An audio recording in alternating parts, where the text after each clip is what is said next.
नमस्कार दोस्तों, मैं हूं आपका होस्ट सूरज कुमार और आप देख रहे हैं IGNOU IQ Hindi YouTube channel.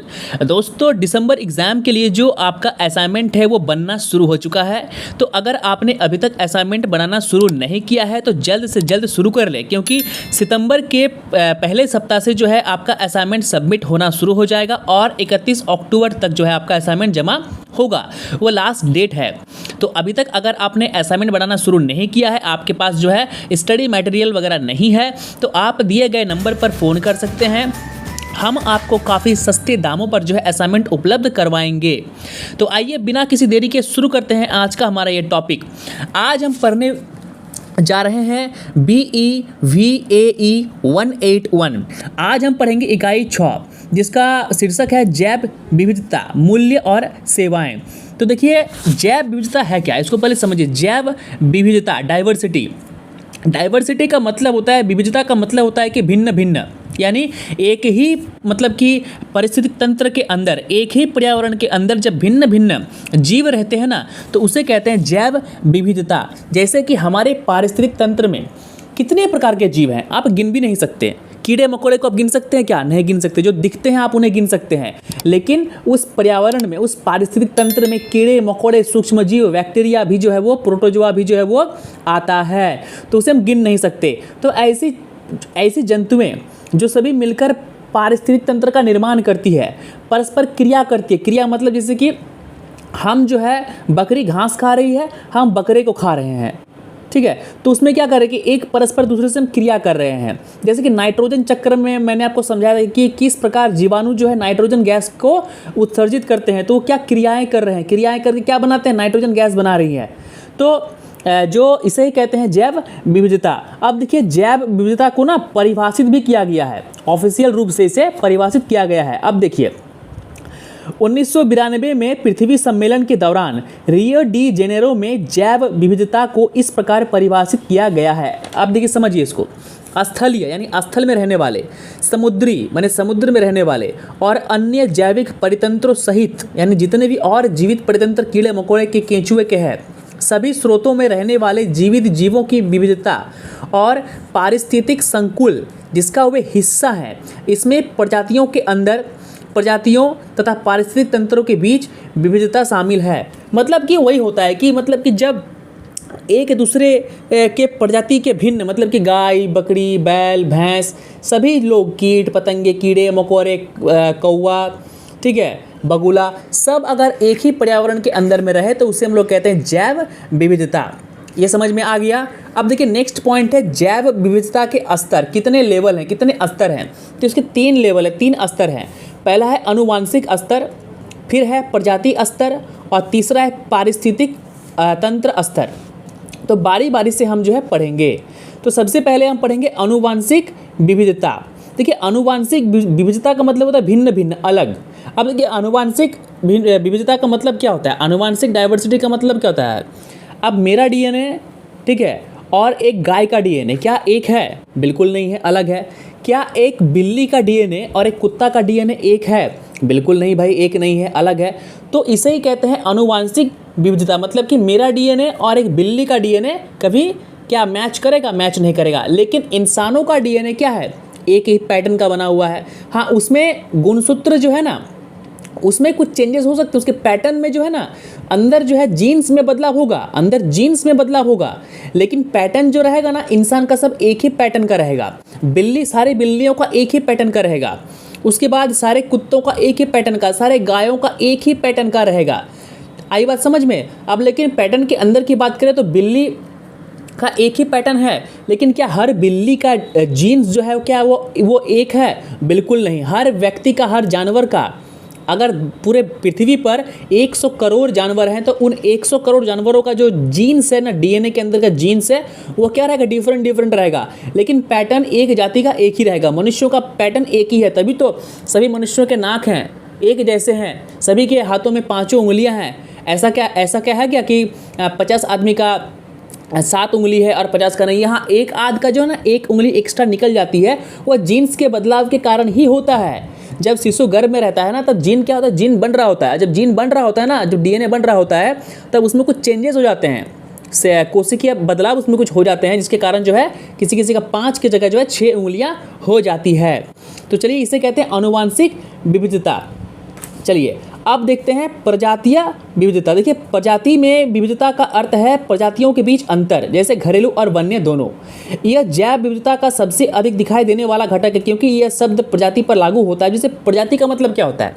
जाति, प्रजाति। हम लोग कहते हैं ना कि मतलब कि अब देखिए जैसे कि बिल्ली में ही बहुत सारी प्रजातियां हैं। आप कुत्ते को देखते होंगे, सलमान खान के पास अलग कुत्ता है भाई, ठीक है। और भी ऋतिक रोशन के पास अलग कुत्ता आपको देखने को मिलता है। वोडाफोन वाला कुत्ता जो है अलग है। बड़े बड़े कुत्ता, एक तो खतरनाक कुत्ता है, क्या नाम है उसका, जो भी काट लेता है इंसान को, मर जाता है इंसान, ठीक है, लैब्राडोर या कुछ भी है। तो उसमें क्या है, उसमें खतरनाक किस्म के कुत्ते हैं, उनकी प्रजातियाँ क्या है, अलग है। अब स्तनधारी की बात करें तो स्तनधारियों में कितनी प्रजातियाँ हैं? 4500 प्रजातियाँ हैं।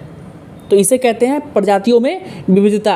अगर बात करें कछुए की, तो कछुओं में क्या है, अलग अलग प्रजाति के कछुए हैं, अलग अलग किस्म के जो है वे बिल्लियां हैं, अलग अलग किस्म की मछली है। तो उसे हम लोग कहते हैं प्रजातीय विविधता। चलिए अब नेक्स्ट है हमारा परितंत्र विविधता। तो पहले परितंत्र को समझिए। इंसान जिस वातावरण में रहता है तो इंसान का क्या एक परितंत्र है। कुत्ते जिस वातावरण में रहते हैं उनका एक परितंत्र है। बिल्ली जिस वातावरण में रहती है उसका एक परितंत्र है। सांप जिस परितंत्र में रहते हैं, सांप जिस एटमॉस्फेयर वातावरण में रहते हैं उनका अपना एक अलग परितंत्र है। तो सबका परितंत्र का एक जैसा है क्या? चूहे बिल में रहते हैं, लेकिन क्या कुत्ता बिल में रहता है क्या? बिल्कुल नहीं। तो क्या अलग अलग है, सबका परितंत्र अलग अलग है। तो उसे कहते हैं परितंत्र विविधता। यानी जो जीव में विविधता है उसको 3 भागों में बांटा गया। पहला है आनुवांशिक विविधता, सबका जीन अलग अलग होगा, सबका डीएनए अलग अलग होगा। उसके बाद है प्रजातीय विविधता, सबकी प्रजाति अलग अलग होगी। उसके बाद है परितंत्र विविधता, सबका परितंत्र अलग अलग होगा। मनुष्यों का जो परितंत्र होगा वो केंचुओं का नहीं होगा, केंचुओं का जो परितंत्र होगा वो सांपों का नहीं होगा। आई बात समझ में? उम्मीद करते हैं आपको समझ में आ गया होगा। अब इसको और एक एग्जाम्पल से आप समझिए। देखिए भालू जो होते हैं ना, एक होता है जंगली भालू और एक होता है जो बर्फ़ों में रहते हैं भालू, ठीक है। तो दोनों का क्या परितंत्र क्या अलग अलग है या नहीं है? जंगल में रहने वाला भालू को अगर हम लोग लेके जाएं बर्फ़ पर तो क्या वो रह पाएगा? बिल्कुल नहीं रह पाएगा। एक होता है स्नो लेपर्ड, एक होता है लेपर्ड। तो जो लेपर्ड होता है ना वो क्या करता है, वो जंगलों में भी रहता है और वो स्नो बर्फ़ में भी रहता है। तो जो बर्फ़ में रहता है उस लेपर्ड को जंगल में लाकर छोड़ दे, क्या वह जीवित रह पाएगा? नहीं। क्यों? क्योंकि उसका जो परितंत्र है, उस स्नो लेपर्ड का जो परितंत्र है, बर्फ़ में रहने वाले लेपर्ड का जो परितंत्र है उसके लिए वो अनुकूल है। लेकिन उसी लेपर्ड को अगर हम लोग जंगल पे आके रख दें तो वो मर जाएगा, क्योंकि उस परितंत्र में वो जीवित नहीं रह पाएगा। वही जंगलों में जो लेपर्ड है उसको अगर जाके हम बर्फ़ में रख दें तो क्या वो जीवित रह पाएगा? बिल्कुल जीवित नहीं रह पाएगा, क्योंकि उसका अपना खुद का एक अलग परितंत्र है जिसके लिए वो अनुकूल है। आई बात समझ में? उम्मीद करते हैं आपको समझ में आ गया होगा। चलिए अब हमारा नेक्स्ट टॉपिक है भारत के जैव भौगोलिक क्षेत्र और इनके जैव विविधता। देखिए भारत को जो है ना, भारत को 10 भौगोलिक क्षेत्रों में बांटा गया है और इन 10 भौगोलिक क्षेत्रों में अलग अलग प्रकार की विविधताएं पाई जाती है। चलिए तो ये 10 भौगोलिक क्षेत्र है क्या? पहला है पार हिमालय, मतलब हिमालय के उस पार। दूसरा है हिमालय, उसके बाद है भारतीय रेगिस्तान, फिर अर्ध शुष्क पश्चिमी घाट, फिर दक्षिण प्रायद्वीप, गंगा के मैदान, पूर्वोत्तर भारत द्वीप और तट। देखिए इसमें समझिए, पार हिमालय का मतलब होता है कि हिमालय के उस पार, हिमालय पर्वत के उस पार का जीवन अलग है, हिमालय का जीवन अलग है, रेगिस्तान का जीवन अलग है। अर्ध शुष्क पश्चिमी घाट, पश्चिमी घाट मतलब कौन सा घाट हो गया? पश्चिम दिशा किधर है? मुंबई गुजरात की तरफ क्या है वो पश्चिमी घाट है, वहाँ की जो है विविधता वो अलग है। गंगा के मैदान, वहाँ का जो जीवन है वो अलग है। पूर्वोत्तर भारत, पूर्वोत्तर मतलब पूर्व और उत्तर, उनका विविधता क्या है? उनका अलग, वहाँ के अलग किस्म के जीव जंतु पाए जाते हैं। द्वीप आइलैंड की बात करें तो आइलैंड का जीवन अलग है भाई, वहाँ पे अलग किस्म का जीव जंतु और परितंत्र पाए जाते हैं। और आखिर में आता है तट। तट का मतलब होता है समंदर का किनारा, वहाँ का जीवन अलग है। वहाँ क्या मिलेगा आपको? केकड़ा मिलेगा, घोंगा मिलेगा, ठीक है, सीपे मिलेंगी। तो अलग अलग जो भौगोलिक क्षेत्र है वहाँ की अलग अलग क्या है? परितंत्र है, और उस अलग अलग परितंत्र की अलग अलग क्या है? विविधता है। चलिए आगे हम बात करेंगे पार हिमालय के बारे में, जिसे अंग्रेजी में ट्रांस हिमालय भी कहा जाता है। देखिए ट्रांस हिमालय यानी हिमालय का सबसे ऊपरी हिस्सा, उसे कहते हैं ट्रांस हिमालय। यहाँ पे जो जनजाति है पाई जाती है, वनस्पति भी है वो भी पाई जाती है। तो यहाँ के अगर वनस्पति की दोस्तों बात करें तो देखिए यहाँ का जो जलवायु है ना वो काफ़ी कठोर है, काफ़ी क्या है, कठोर है। यानी यहाँ पे हर तरह के जीव जंतु और पेड़ पौधे जो है ना वो नहीं रह सकते हैं, क्योंकि यहाँ की जो परितंत्र है वो उनके लिए अनुकूल बिल्कुल नहीं होगी। लद्दाख हुआ, लाहौल स्पीति हुआ, लगभग लाहौल स्पीति और लद्दाख जो है इसे ही हम लोग क्या कहते हैं, ट्रांस हिमालय के क्षेत्र में ये आते हैं। वनस्पति की बात करें तो अल्पाइन ट्री जो है, अल्पाइन स्टेपी वहाँ पे मिलेगी आपको। अल्पाइन ट्री मतलब जो लंबे लंबे पेड़ होते हैं ना, दार्जिलिंग में, सिक्किम में देखे होंगे आपने, तो वो पेड़ जो है वहाँ पे पाए जाते हैं। स्थानिक प्रजातियों की बात करें तो लगभग भेड़ बकरे, आपने देखा होगा कि भेड़ बकरियाँ लोग वहाँ पे चढ़ाते हैं, तो भेड़ बकरियाँ जो है वो वहाँ समुदाय का निवास है। और भेड़ों की जो है 8 विशिष्ट प्रजातियाँ ट्रांस हिमालय में पाई जाती है। चलिए अब देखिए, चपटे पठार में विशिष्ट चरने वाले समुदाय भी पाए जाते हैं, यानी जंगली याक, तिब्बती खच्चर, तिब्बती गज़ेल, आइबेक्स और तिब्बती एंटीलोप, ये सभी चरने वाले जीव जंतु हैं जो चरते हैं इधर उधर। कहाँ पे? ट्रांस हिमालय में। मांसाहारी जीवों की बात करें, क्योंकि ये जो हम जंगली याक, तिब्बती खच्चर, तिब्बती गज़ेल, ये सभी शाकाहारी जीव की मैंने बात किया। अब अगर मांसाहारी जीवों की बात करें तो हिम तेंदुआ, बर्फीला तेंदुआ, जो मैंने कुछ देर पहले आपको स्नो लेपर्ड के बारे में समझाया, तो स्नो लेपर्ड यहाँ पे पाई जाती है। भारतीय भेड़िया, पलाश की बिल्ली, लोमड़ी वो अन्य छोटे जंतु इसमें आते हैं, जैसे मार्बल्ड पोल कैट, छोटी सी बिल्ली आती है, पीका और मॉर्मेट। अब अगर बात करें पलाश की बिल्ली की, तो पलाश की बिल्ली जो है ना यहाँ की जो स्थानीय क्या है वो जीव है। पलाश की बिल्ली का फोटो जो है आप वो स्क्रीन पर देख पा रहे हैं। अगर यहाँ के झीलों की बात करें तो झीलों और दलदली क्षेत्रों में भी विशेष प्रकार की पक्षी पाए जाते हैं, जिसमें काली गर्दन वाले सुंदर सारस शामिल है, जो एक प्रवासी पक्षी है। प्रवासी मतलब यहाँ की वो स्थानीय नहीं है, वो आती है कुछ दिन के लिए, रुकती है और वो फिर चली जाती है। तो ये था समुदाय के बारे में, जीव के बारे में, वन्य जीवन के बारे में, पेड़ पौधे वृक्षों के बारे में। अब आगे हम बात करेंगे हिमालय के बारे में, यानी ये हमने पढ़ा ट्रांस हिमालय, पार हिमालय, हिमालय के ऊपरी वाला हिस्सा। आगे हम पढ़ेंगे हिमालय के बारे में। देखिए हिमालय जो है ना वो मैंने पहले ही कहा कि 3-4 भागों में हिमालय को बांटा गया है, ठीक है। तो इसमें हम सिर्फ हिमालय के बारे में पढ़ेंगे। इससे पहले हमने पार हिमालय, ट्रांस हिमालय को पढ़ा। भारत में जो हिमालय पर्वत श्रृंखला है वो पूर्व से पश्चिम, पूर्व मतलब बांग्लादेश की ओर, पश्चिम मतलब कश्मीर की ओर, तो पूर्व से पश्चिम की ओर जो है 2000 किलोमीटर तक में क्या है, फैला हुआ है, काफ़ी बड़ा क्षेत्र है। अगर हम वन्य जीवन की यहाँ की बात करें तो वन्य जीवन में प्रजातियों में काफ़ी विविधता पाई जाती है, मतलब सभी तरह के जीव जंतु पाए जाते हैं, सभी तरह की वनस्पतियाँ भी पाई जाती है। अब देखिए इस हिमालय क्षेत्र को फिर से कई रीजन में बांटा गया है। पहला है निचली उपोष्ण कटिबंधीय तलहटी। इस क्षेत्र में जो है ना पर्णपाती समुदाय के साथ साथ चीड़, पाइन और बैन ओक के पेड़ पाए जाते हैं। अब है शीतोष्ण क्षेत्र, ये 3500 मीटर के नीचे पाए जाते हैं। इस क्षेत्र में मिली जुली वनस्पति के साथ मैपल के जंगल मिलते हैं, अखरोट की खेती होती है, मोरू और ओक एवं ब्लू पाइन, फर, स्प्रूस जैसे अनेक शंकुधारी वृक्ष पाए जाते हैं। उसके बाद है उप एल्पाइन क्षेत्र। इस क्षेत्र में बिर्च और रोडोडेंड्रोस की वन्य और गुल्म वनस्पति पाई जाती है। और ये क्षेत्र ना हम लोग कहते हैं कि हिमालय में जड़ी बूटियाँ हैं, यही क्षेत्र जड़ी बूटियों से भरा हुआ है, इसे कहते हैं उप अल्पाइन क्षेत्र। पश्चिमी क्षेत्र की बात करें तो यहाँ देवदार की वृक्ष और नीले पाइन के वृक्ष पाए जाते हैं। और पश्चिमी क्षेत्र जो है हिमालय का वो काफ़ी सूखा क्षेत्र है। मध्य क्षेत्र की बात करें तो यहाँ पे शाकाहारी जंतुओं की कम संख्या देखी जाती है। यहाँ आइबैक्स, मरखोर और हंगुल की संख्या बहुत कम होती है। चलिए पूर्वी क्षेत्र की बात करें तो मिस्मीटेकिन एक शाकाहारी जंतु यहाँ पे पाई जाती है, जो यहाँ की स्थानिक जंतु है। तो ये रहा आपका हिमालय के बारे में। चलिए अब हम बात करेंगे, देखिए इसमें कुछ समझना नहीं है, ठीक है, इसमें बस ये जान लीजिए कि किस क्षेत्र में क्या पाई जाती है। जहाँ पे समझाने की आवश्यकता होगी ना, मैं वहाँ पे आपको खुद समझाऊंगा। देखिए अब है भारतीय रेगिस्तान। देखिए रेगिस्तान में अब मैं आपको क्या समझाऊं, आपको सबको पता है रेगिस्तान क्या होता है, तो समझाने का कोई ज़रूरत है ही नहीं। रेगिस्तान में क्या रहेगा, सिर्फ बालू ही बालू रहेगा। रेगिस्तान में वर्षा क्या होगी, काफ़ी कम होगी। रेगिस्तान में पेड़ पौधे हरियाली काफ़ी कम होगी। कुछ खास ऐसे पौधे होंगे जो सिर्फ और सिर्फ रेगिस्तान में ही उगेंगे। रेगिस्तान क्या दिन में काफ़ी गर्म होगा, रात में काफ़ी ठंडा होगा। तो इसके अलावा तो कुछ आपको समझाने की आवश्यकता बिल्कुल है नहीं। आप जान लीजिए कि रेगिस्तान में कौन कौन सी प्रजातियाँ पाई जाती है। रेगिस्तानी लोमड़ी, रेगिस्तानी बिल्ली, हुबारा बस्टर्ड और कुछ सैंड्स ग्राउस प्रजातियां थार क्षेत्रफल के अंदर सीमित होती है।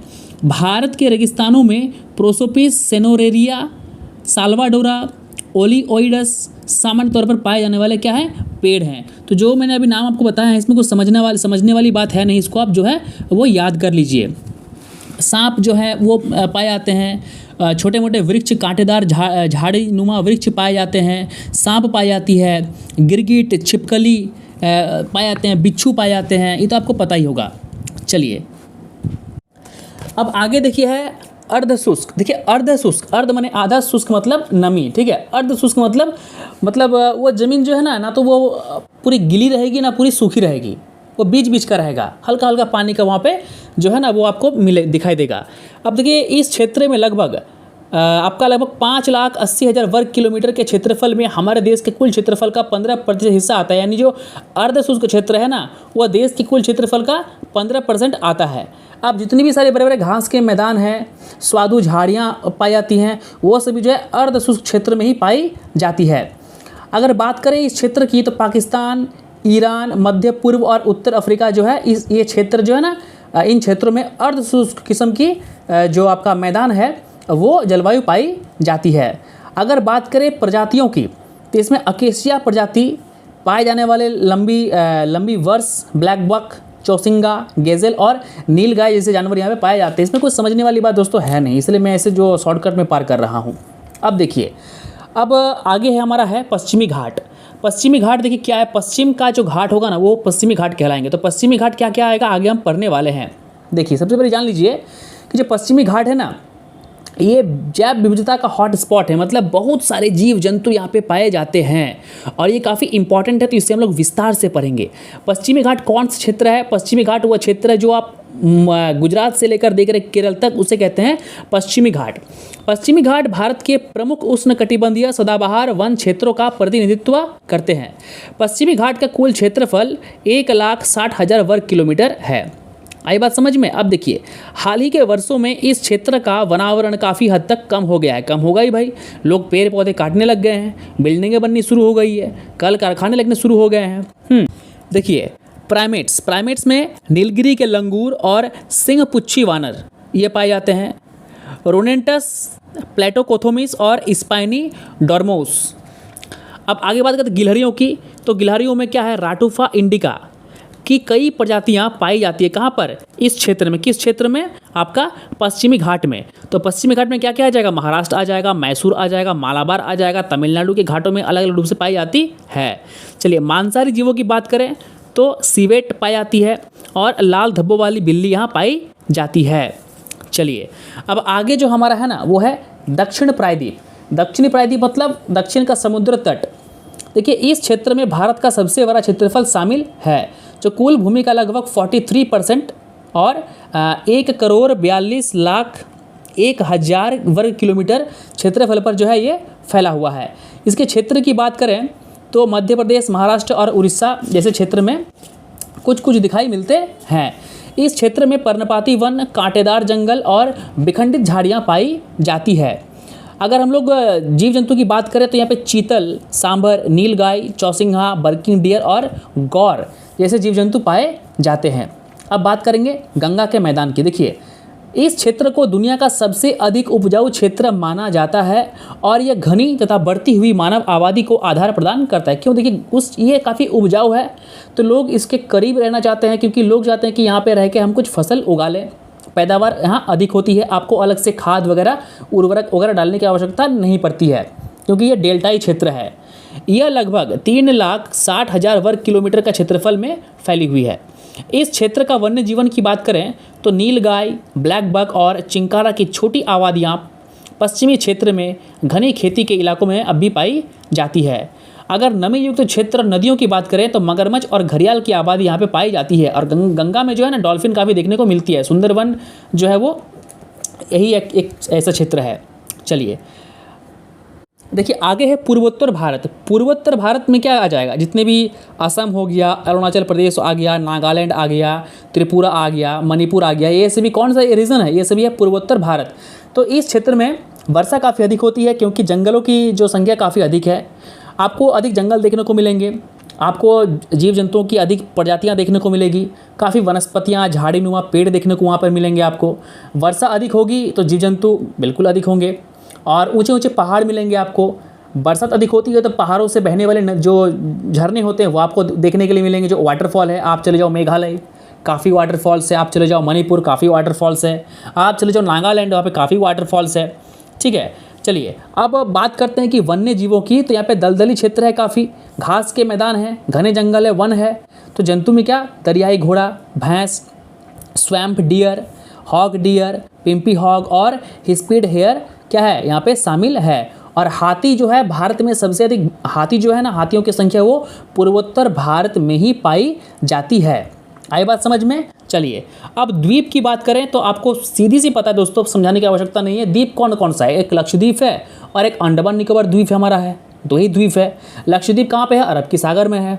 आई बात समझ में। और जो हमारा अंडमान निकोबार है वो बंगाल की खाड़ी में है।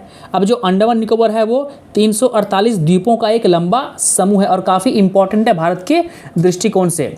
तो यहाँ पर भी जो है ना, ये समुद्र तट है, समुद्र सीमा काफ़ी सटा हुआ है। तो यहाँ भी खेती का जो है उतना अच्छा होता है नहीं, मिट्टी जो है काफ़ी रेतीला है, लेकिन वनस्पति काफ़ी अधिक है, पेड़ पौधे भी जो है बीच में काफ़ी ज़्यादा है, जंगल झाड़ियाँ भी है और जंतुओं के विभिन्न प्रकार की प्रजातियाँ यहाँ पे पाई जाती है। चलिए अब बात करेंगे तट क्षेत्र की। तट क्षेत्र में वैसा क्षेत्र जिसके किनारे में समंदर है, जैसे मुंबई का क्षेत्र हो गया, केरल हो गया, गोवा हो गया, तमिलनाडु हो गया, उड़ीसा हो गया, पश्चिम बंगाल हो गया, आंध्र प्रदेश हो गया, ये सभी क्या है, तट क्षेत्र में है। भारत का लगभग 5689 किलोमीटर लंबा क्या है, तट क्षेत्र है। पश्चिम दिशा में अरब सागर गुजरात, महाराष्ट्र, गोवा, कर्नाटक और केरल राज्यों के तटों को छूता है। पूर्व दिशा की बात करें तो बंगाल की खाड़ी वहाँ पर स्थित है, जो पश्चिम बंगाल, उड़ीसा, आंध्र प्रदेश और तमिलनाडु को छूता है। और इसी तट क्षेत्र में विश्व का सबसे बड़ा डेल्टा जो है, सुंदरवन डेल्टा, इसी क्षेत्र में पाई जाती है। अब देखिए वन्य जीवन की बात करें ना, तो दिलचस्प तटीय वन्य जीवन प्रजातियों में से कुछ इस प्रकार हैं। डुगोंग, हम्प बैक डॉल्फिन, जो अक्सर ज्वारदन मुख के पास गंदे पानी में पाए। ज्वारदन मुख पता क्या होता है, कि जहाँ पे नदी का मुहाना खुलता है, जहाँ पे नदी जो है गंगा से जाकर मिलती है, समंदर से जाकर वो मिलती है, गंगा समंदर से जाकर जहाँ मिलती है उसे कहते हैं ज्वारदन मुख। और वहाँ पर क्या पाया जाता है, डॉल्फिन पाई जाती है। अब जो नमकीन पानी है वहाँ पर घड़ियाल मिलेगी, olive ridley, green hawksbill, leather और लेगर हॉर्ड सी टर्टल जैसे कछुए वहाँ पे आपको मिल जाएंगे। तो ये था आपका क्या, तट क्षेत्र। चलिए अब आगे है हमारा जैव विविधता हॉट स्पॉट। अब देखिए हॉट स्पॉट क्या होता है। हॉट स्पॉट ऐसे क्षेत्र होते हैं जहाँ प्रजातियाँ की भरपूर मात्रा पाई जाती है। ये उच्च स्थानिक है और जो लगातार खतरे, उच्च स्थानिक मतलब जितने भी जीव वहाँ पाए जाते हैं वह सभी वहाँ के स्थानिक है, कोई बाहर से बिल्कुल नहीं आया। अब कुछ आंकड़े हैं जो आपको जानना और पढ़ना काफ़ी आवश्यक है। देखिए मेयर्स ने दुनिया भर में 18 क्षेत्रों या हॉटस्पॉट को पहचाना है। दिलचस्प रूप से इन क्षेत्रों में लगभग 50,000 स्थानिक पादप प्रजातियां या विश्व की पादप प्रजातियों का 20% हिस्सा केवल इसी में फैला हुआ है। अगर बात करें विश्व संरक्षण निगरानी केंद्र यूके द्वारा आगे अध्ययन करके 21 हॉटस्पॉट को और पहचाना गया। पहले 21 पहचाना गया था, अब और 3 को बढ़ा दिया गया है और 3 एक्स्ट्रा पहचाना गया है। कंजर्वेशन इंटरनेशनल द्वारा हाल ही में किए गए अध्ययन में जो मेयर्स के कार्य को आगे बढ़ाता है, 34 वैश्विक जैव विविधता हॉटस्पॉट पहचाना गया। ये और आगे बढ़ गया। क्या हुआ, पहले खोज हुई 18 की, फिर खोज हुई 21 की, उसके बाद फिर क्या हुआ 34 को खोजा गया। तो अभी वर्तमान में बात करें तो जो हॉटस्पॉट क्षेत्र है वो दुनिया में 34 हॉटस्पॉट क्षेत्र हैं और 34 में से याद रखिएगा 4 जो है वो भारत में पाए जाते हैं। अब आगे हमारा पॉइंट है कि भारत एक बहु जैव विविधता वाला देश है। हाँ है ही भाई, अब इसमें आपको कुछ समझने वाली बात है नहीं दोस्तों, क्योंकि देखिए भारत में क्या है, भारत में रेगिस्तान भी है तो रेगिस्तान में अलग प्रकार के जीव जंतु पाए जाते हैं। भारत में हिमालय भी है तो हिमालय में अलग प्रकार के जीव जंतु पाए जाते हैं। भारत में तटीय मैदान समंदर भी है तो वहाँ पे समंदर में जो जीव जंतु रहते हैं तटीय क्षेत्र में वो पाए जाते हैं। आई बात समझ में। भारत में क्या है कि गंगा का मैदान है तो वहाँ पे गंगा के मैदान में घास के मैदान है, घास के मैदान में जो है घास में रहने वाले जीव जंतु पाए जाते हैं। आई बात समझ में। तो आपको समझ में आ गया होगा कि भारत एक बहुजैव विविधता वाला देश कैसे है। चलिए अब आगे का हमारा पॉइंट है जैव विविधता के उपयोगिता मूल्य। देखिए उपयोगिता मूल्य ये मतलब ये होता है कि जैव विविधता जो है तो उसका हम लोग उपयोग कैसे कर रहे हैं मूल्यों के तौर पर। यानी अब मान लीजिए हिमालय का क्षेत्र है, वहाँ पे वनस्पतियाँ पाई जाती है, आयुर्वेदिक वनस्पतियों की भरमार है, तो हम वहाँ से क्या कर सकते हैं, आयुर्वेदिक वनस्पतियाँ लाकर मार्केट में बेच सकते हैं। इससे हमें मुनाफा भी होगा, हम पैसे भी कमा पाएंगे और लोग जो है जिनको वनस्पतियाँ मिलेंगी, जिनको जड़ी बूटियाँ मिलेंगी, उनका रोग का भी उपचार होगा। तो ये क्या हुआ, वहाँ की उपयोगिता हुआ। अब जैसे दक्षिण में केरल तमिलनाडु साइड में रबड़ के पेड़ मिलते हैं, रबर के गोंद के पेड़ आपको मिलेंगे। तो उससे क्या होगा, रबर का जो पेड़ है उससे रबर बना के हम लोग बेच सकते हैं, वो उपयोगिता मूल्य है। गोंद हम लोग पेड़ से निकाल के, वृक्ष से निकाल के गोंद यानी लट्ठा बेच सकते हैं, ये भी क्या एक उपयोगिता मूल्य है। चलिए अब है प्रत्यक्ष उपयोगिता मूल्य। प्रत्यक्ष उपयोगिता का मूल्य मतलब ये हुआ जो हम लोग जंगलों से सीधे प्राप्त कर सकते हैं, जो हम लोग सीधे हम प्राप्त करते हैं। अब जैसे भेड़ है या याक है, तो याक से हम क्या कर सकते हैं, याक क्या आपको तमिलनाडु में याक मिलेगा, मुंबई में आपको याक मिलेगा, नहीं मिलेगा। तो याक कहाँ मिलेगा, आपको लद्दाख में मिलेगा, कश्मीर में मिलेगा, सिक्किम में मिलेगा, यानी जहाँ पे ठंडा क्षेत्र है। तो याक से हम क्या कर सकते हैं, डायरेक्ट उसका जो ऊन है, उसका जो बाल है, उस बाल से हम लोग स्वेटर बना सकते हैं। तो ये क्या प्रत्यक्ष उपयोगिता मूल्य है। जो हम लोग केरल में जो लट्ठा गोंद का पेड़ है या रबर का पेड़ है, उससे डायरेक्ट हम लोग क्या करते हैं, गोंद और लट्ठा ले लेते हैं। तो ये क्या है, ये प्रत्यक्ष उपयोगिता मूल्य है, यानी सीधे उससे हम ले रहे हैं। और दूसरा है अप्रत्यक्ष उपयोगिता मूल्य, जिसे हम लोग सीधे यूज नहीं करते, जो हमारा सांस्कृतिक मूल्य है, धार्मिक मूल्य है, नैतिक मूल्य है, सौंदर्य मूल्य है, जो हम देखते हैं कि उसका हम लोग यूज़ नहीं करते हैं, बस देखते हैं कि यहाँ पर सुंदर है, घूमने के लिए हम लोग गए, वहाँ पे घूमने के लिए गए, वहाँ पे देख सुन के फ़ोटो खिंचवा के हम लोग वापस आ गए। तो वो क्या है, वो उसका भी लाभ ले रहे हैं। लाभ हम प्रत्यक्ष उपयोगिता मूल्य का भी ले रहे हैं, उसका यूज़ करके, उससे पैसे कमा के, और लाभ हम अप्रत्यक्ष उपयोगिता मूल्यों का भी ले रहे हैं। किससे, क्या करके, शांति प्राप्त करके, जंगलों में गए, घूमे फिरे, हमको सुकून मिला, वो भी एक तरह का लाभ ही है, लेकिन अप्रत्यक्ष है। हम पेड़ों को कुछ हानि नहीं पहुंचा रहे, पेड़ों को हम काट नहीं रहे हैं। आई बात समझ में। तो इसी के साथ जो है आपका ये यूनिट होता है ख़त्म। ये यूनिट उतना इंपॉर्टेंट था नहीं, कुछ समझने वाली बात है नहीं। वीडियो को आप एक बार देख लोगे ना, आपको पूरा समझ में आ जाएगा। ये बिल्कुल ना 7 और 8 क्लास का जो आप ज्योग्राफी बुक है उसमें आप ये सब चीज़ आपको मिल जाएंगी। तो उम्मीद करते हैं वीडियो आपको अच्छी लगी होगी। तो वीडियो को लाइक कीजिए, चैनल को शेयर कीजिए और सब्सक्राइब करना बिल्कुल ना भूलें। साथ ही साथ फिर से एक बार मैं कह रहा हूँ कि असाइनमेंट अगर आपने अभी तक नहीं बनाया है तो जल्दी से जल्दी PDF हमसे ले लीजिए। काफ़ी सस्ते दामों पर PDF उपलब्ध है और जल्दी से जल्दी असाइनमेंट बनाकर सबमिट कर दीजिए।